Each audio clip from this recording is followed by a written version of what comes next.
तो गाइस कैसे हैं आप सब लोग। डिवाइन डेथ स्टार की एपिसोड 23 के साथ हाजिर हो। तो लास्ट एपिसोड के एंड पे हमने देखा था कि मास्टर जिनमा अपने बच्चों को वहां पर एक नए मिशन के बारे में बताता है कि अब हमारे पास एक नया मिशन है कि जितने भी रेबल सेक्टर्स हैं हमें उन सेक्टर्स को जाकर बर्बाद करना है और उनके साइन बोर्ड्स को तोड़ना है क्योंकि वो गैंगस्टर सेक्टर्स हैं। तो मास्टर जोन एक सवाल उठाता है और कहता है लेकिन क्या हमारे लिए जस्टिफाइड है कि हम लोग जाकर ऐसे ही उनके सेक्टर्स को बर्बाद करना शुरू कर दे जबकि उन लोगों ने कुछ बुरा किया ही ना हो। तो मास्टर जिनमा उनसे कहता है कि शायद तुम्हें अनऑर्थोडॉक्स फैक्टर्स के बारे में कुछ पता नहीं है। तो ब्लू आई डीमन उसे कहता है कि मैं तुम्हें बताता हूं कि अनऑर्थोडॉक्स मार्शल मास्टर्स जो होते हैं वो यहाँ पर रिकॉग्नाइज्ड मार्शल मास्टर्स नहीं होते। ये लोग यहाँ पर एक टेरिटरी के ऊपर कब्जा कर लेते हैं। वो टेरिटरी जो उनको बिलोंग नहीं करती वो लोग वहां पर के लोगों के ऊपर बहुत ज्यादा जुल्म करते हैं और उनके पास से टैक्स वसूलते हैं जिसकी वजह से वहां के रहने वाले लोगों को काफी ज्यादा दिक्कत होती है। एक ऑर्थोडॉक्स और एक अनऑर्थोडॉक्स ग्रुप को तब यहाँ पर डिटरमिन किया जाता है यानी उसको तब यहाँ पर लेबल दिया जाता है। अगर वो ऑर्थोडॉक्स है इसका मतलब है कि वो एक राइटियस सेक्टर है। अगर वो अनऑर्थोडॉक्स है इसका मतलब है कि वो ऐसे कमीने लोग हैं जो कि लोगों को तंग करते हैं, जिनके अंदर गुंडे पाल रहे हैं जो कि यहाँ पर लोगों से टैक्स वसूलते हैं, जिसकी वजह से उन्हें अनऑर्थोडॉक्स का लेबल दिया जाता है। और क्योंकि अब यहाँ पर वो अनऑर्थोडॉक्स इसी वजह से एम्पायर की तरफ से उन्हें कोई रिकॉग्निशन नहीं मिलती। तो मास्टर जिनमा उसे कहता है कि हाँ इसने बिल्कुल ठीक कहा, ये इस तरह के कमीने लोग हैं जो कि यहाँ पर हमारे कंट्री को अंदर से खोखला कर रहे हैं। ये लोग हमें यहाँ पर पूरी तरह से अंदर से उखाड़ रहे हैं। एम्परर ने कभी यहाँ पर इनके खिलाफ कोई डिक्री जारी नहीं की और साथ ही यहाँ पर कभी रूइन फोर्ट्रेस सेक्टर के लोग भी इनके खिलाफ नहीं चाहते क्योंकि हम सभी लोग जानते हैं कि अगर एक ग्रुप को निकाल दिया तो उसके अलावा यहाँ पर एक और ग्रुप आ जाएगा यानी उसकी जगह के ऊपर कोई दूसरा ग्रुप आ जाएगा और हो सकता है कि दूसरा ग्रुप पहले वाले से ज्यादा स्ट्रॉन्गर हो। इसी वजह से हम लोग कोशिश करते हैं कि उनके बीच और यहाँ पर लोगों के बीच में एक समझौता हो जाए और यहाँ पर मिनिमम काजुअलिटीज हों। लेकिन अगर यहाँ पर इस तरह के लोग हद से गुजर जाते हैं तब यहाँ पर हमें बीच में आना पड़ता है। जैसे कि अब यहाँ पर हमें अपने मकसद के लिए यहाँ पर उस चोर को ढूंढने के लिए हमें यहाँ पर बीच में आना पड़ेगा। तो मास्टर जिनमा उन लोगों से कहता है कि मैं यहाँ पर 6 अनऑर्थोडॉक्स फैक्शंस के नाम बताऊंगा और हमें 6 को यहाँ पर जाकर बर्बाद करना होगा। तुम सभी को यहाँ पर 2-2 के ग्रुप्स में भेजा जाएगा। तुम्हारा जोन कहता है लेकिन मैं अकेले जाना चाहता हूँ। तो जिनमा से कहता है ये बहुत ज्यादा खतरनाक हो सकता है क्योंकि तुम जाकर जिस सेक्टर को बर्बाद करने के लिए सोच रहे हो यानी अनऑर्थोडॉक्स फैक्शन के ऊपर जाकर अटैक करने के बारे में सोच रहे हो, उनके साइन बोर्ड को तोड़ना इतना भी आसान नहीं होने वाला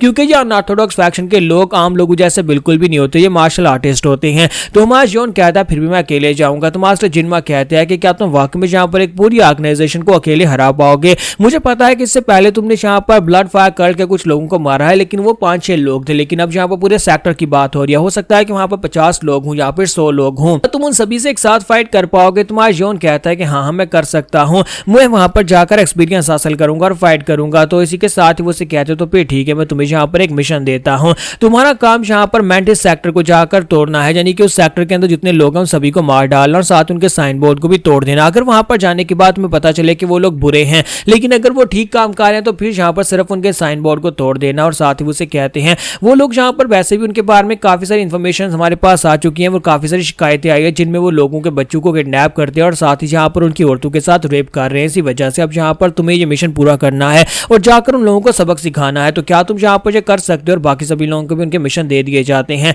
तुम्हारा जोन जो होता है वहां पर अपने साथ एक गाइड लेता है और सीधा मेंटिस सेक्टर की तरफ निकल पड़ता है। तो जब वो रास्ते में जा रहा होता है तो उसका गाइड उसे कहता है कि मुझे यकीन नहीं हो रहा कि तुम अकेले यहाँ पर मेंटिस सेक्टर को बर्बाद करने के लिए निकल पड़े हो। क्यों ना तुम यहाँ पर थोड़ी देर रुककर दोबारा से इस बारे में सोच लो। मेंटिस सेक्टर इतना भी छोटा सेक्टर नहीं है, मेंटिस सेक्टर के अंदर भी काफी सारे मास्टर्स हैं। क्या तुम्हें वाकई में लगता है कि तुम अकेले वहां पर जाकर उनको डिस्ट्रॉय कर पाओगे? वहां पर मुझे लगता है कि 10 से ज्यादा मार्शल मास्टर्स हैं जो काफी ज्यादा पावरफुल है और साथ उनके पास सिंगल लोअर रैंक के भी काफी सारे मास्टर्स हैं। ये समझ लो कि तकरीबन वहां पर 50 लोग होने वाले हैं। तुम्हारा जोन कहता है कि मुझे बस यहाँ पर मेंटिस सेक्टर के बारे में बताओ, इसके अलावा यहाँ पर मुझे किसी बात की कोई परवाह नहीं है। अब बताओ कि वो सेक्टर यहाँ पर बना कब? तो इसी के साथ वो गाइड उसे बताता है कि 3 साल पहले ये लोग यहाँ पर आए थे। लियानू की गलियों में आने के बाद उन लोगों ने पहले आकर टैक्स वसूलना शुरू किया और उसके बाद आहिस्ता आहिस्ता उनकी गैंग बढ़ती गई और अब यहाँ पर उन्होंने अपने सेक्टर का नाम मेंटिस सेक्टर रख लिया है। अब जबकि यहाँ पर कोई भी बड़ा सेक्टर उनको रोकने के लिए नहीं है तो वो लोग जो चाहे वो अपनी मनमानी करते रहते हैं। सिर्फ इतना ही नहीं है, उन कमीने लोगों ने यहाँ का जो लोकल मैजिस्ट्रेट है उसको भी काफी बड़ी रकम दी हुई है जिसकी वजह से कोई भी शिकायत अगर पुलिस के पास जाती भी है तो वो आगे नहीं जा पाती, एम्परर तक नहीं पहुंच पाती, ना ही रूइन फोर्ट्रेस सेक्टर तक पहुंच पाती है क्योंकि मैजिस्ट्रेट यहीं पर बात को रफा दफा कर देता है। तुम्हारा जोन कहता है कि इसका मतलब यह है कि वो कमीने लोग यहाँ पर पूरी तरह से बुरे लोग हैं यानी कि उनको मारना सेफ है। तो जोन पूछता है मुझे ये बताओ कि वो किस तरह के वेपन्स और मार्शल आर्ट्स को यूज करते हैं? तो गाइड कहता है कि मुझे इस बारे में नहीं पता, मुझे बस इतना पता है कि वो हर किस्म की मार्शल आर्ट्स को यूज कर सकते हैं क्योंकि उनके ग्रुप के अंदर आसपास के गांव से लोग जुड़े हुए हैं यानी कि वो सभी लोग यहाँ पर एक सेक्टर के नहीं हो, ना ही यहाँ पर उनके पास कोई स्पेशल मार्शल आर्ट्स हैं, लेकिन उनके पास काफी सारी तलवारें और काफी सारे भाले भी हैं यानी कि वो तलवारें और भाले यूज करना जानते हैं। इसी वजह से मुझे लगता है कि उनसे फाइट करना थोड़ा सा मुश्किल हो सकता है। तो क्या तुम फिर से यहाँ पर सोच लो कि अकेले उनसे फाइट कर पाओगे। तो मार्स जियोन सोच रहा होता है कि अगर उन लोगों ने मार्शल आर्ट्स को नहीं सीखा तो इसका मतलब यह है कि उन लोगों ने मार्शल आर्ट्स को कहीं से कॉपी किया है। तो अगर उन्होंने मार्शल आर्ट्स को कॉपी किया है तो वो इतना बड़ा खतरा नहीं हो सकते। मार्स जियोन उसे कहता है कि तुमने यहाँ पर बताया कि वो लोगों को किडनैप करते हैं, बच्चों को और औरतों को भी किडनैप करते हैं, तो इतने लोगों को किडनैप करने के बावजूद गवर्नमेंट कुछ कर क्यों नहीं रही। तो गाइड उसे कहता है मैंने तुम्हें पहले ही बताया ना कि मैजिस्ट्रेट को उन लोगों ने काफी मोटी रकम देते हैं, यानी हर महीने उसे पैसे देते हैं, जिसकी वजह से वो उनके साथ मिला हुआ है।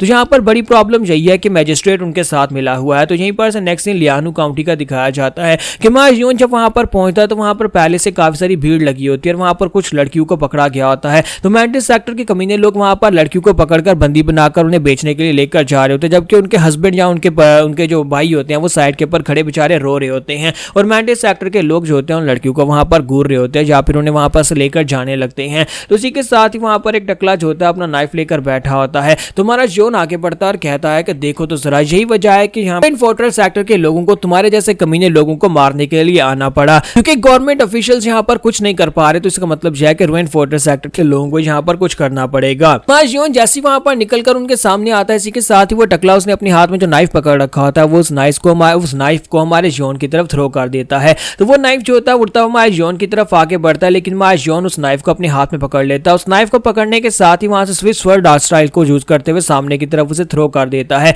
जहां पर वो सीधा जाकर टकले के सर में लगता है। टकला वहीं पर ग्राउंड के ऊपर गिरकर मर जाता है और बाकी के सभी लोग जो देखकर काफी हैरान होते हैं। तो उन सभी का जो लीडर होता है वो कहता है कि यहाँ पर एक बच्चा है जो कि मार्शल आर्ट्स को यूज कर सकता है, लेकिन तुमने मार्शल आर्ट्स को सीखा कहां से और तुमने यहाँ पर इस डैगर को इस तरह से कैसे फेंका है। तो मार्स जियोन कहता है मैंने तो बस इसको थ्रो किया, अब जहां पर जो सीधा उसके सर में लग गया, मुझे इस बारे में क्या पता। तो वो सभी लोग भी जल्दी से अपनी तलवारें लेकर खड़े हो जाते हैं और कहते हैं कि लगता है कि आज यहाँ पर फाइनली हमें मार्शल आर्ट्स यूज करने का मौका मिलेगा, वरना तो इस गांव के अंदर सारे के सारे बेकार लोग हैं। तो जियोन अपनी तलवार निकालता है और उनसे कहता है कि अब यहाँ पर तुम सभी के मरने का वक्त है, क्योंकि मैं यहाँ पर तुम्हारे मैंटिस सेक्टर को बर्बाद करने के लिए आया हूँ। हमारा जियोन वहां पर अपनी तलवार निकालता है तो उनमें से एक कहता है कि तुम्हारी तलवार तो काफी ज्यादा कूल है, ये तलवार मैं जाकर अपने सेक्टर लीडर को दूंगा और सेक्टर लीडर इस तलवार को लेकर बहुत ज्यादा खुश हो जाएंगे। लेकिन इसी के साथ ही हमारा जियोन आगे बढ़ता है और उसकी बॉडी के ऊपर कट लगा देता है और वो वहीं पर मर जाता है और बाकी के लोग घबरा जाते हैं। तो जियोन बड़ी तेजी से उनकी तरफ आगे बढ़ता है और अपनी स्विच स्वर्ड आर्ट स्टाइल को यूज करते हुए बड़ी तेजी के साथ उनके बीच से गुजर जाता है, सभी की बॉडी के ऊपर कट लगाते हुए यहाँ पर उनसे आगे निकल जाता है। और बाकी के सभी लोग जो होते हैं वो इस बात से काफी हैरान होते हैं